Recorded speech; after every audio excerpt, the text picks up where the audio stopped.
don't let that shit slip away because of something as easy as just being aware because you took so many reps. Like, you need to take the reps. Yeah, it's you against yourself yesterday.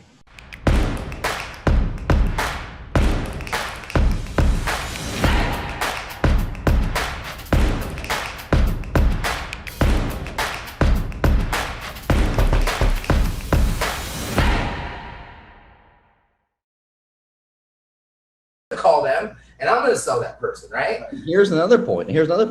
I hope everyone on this live tonight understands this.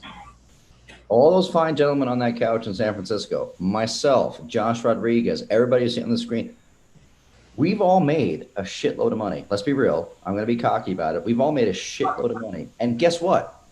I'm not fucking satisfied. I know I'm not as good as I can be. I am not as good as Ipe. I'm not as good as shit. I'm not the fucking last samurai. There's only one last samurai. That's Ipe. I'm the second to last samurai.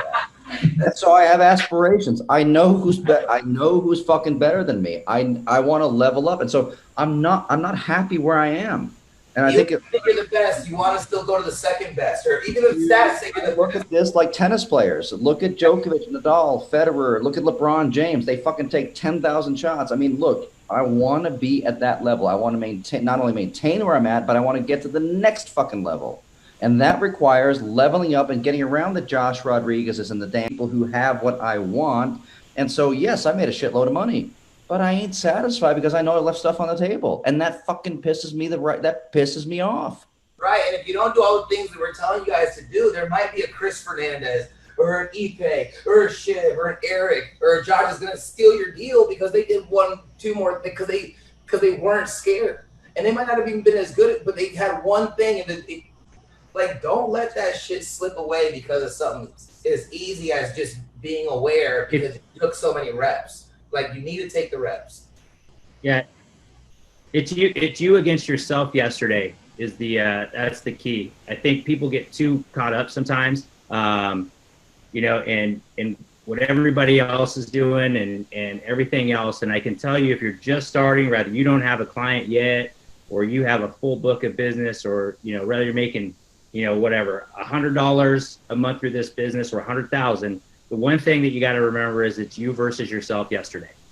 And that's what matters the most is, am I making steps to make myself better today? If I'm not, I know somebody else is, right? I know somebody else is.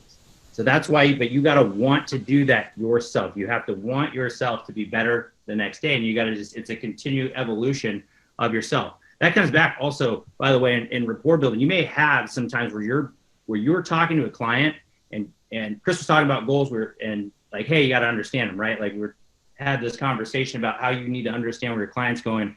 Sometimes your clients, their goals change.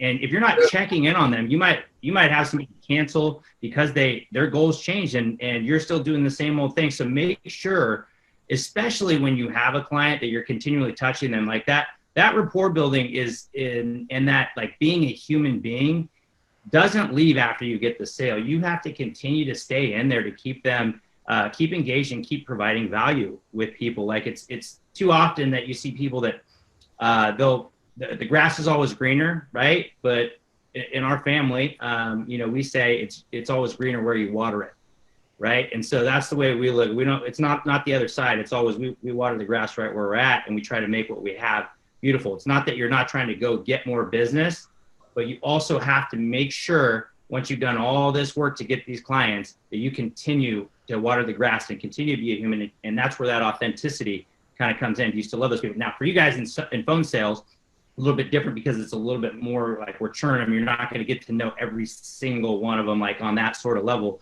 but there are some, right? There definitely are some. And maybe they got to know you here. Maybe they go off and they're doing some other business. You never know when you get down the road and you're going to meet somebody and they need you and they need your service and they're a client in a different space for you. So remember that part of this business is great because you get to know a lot of people, but the rest of it it's an ongoing, lifelong journey that you're on. And so treat people as well as you can is what I would say, and be authentic.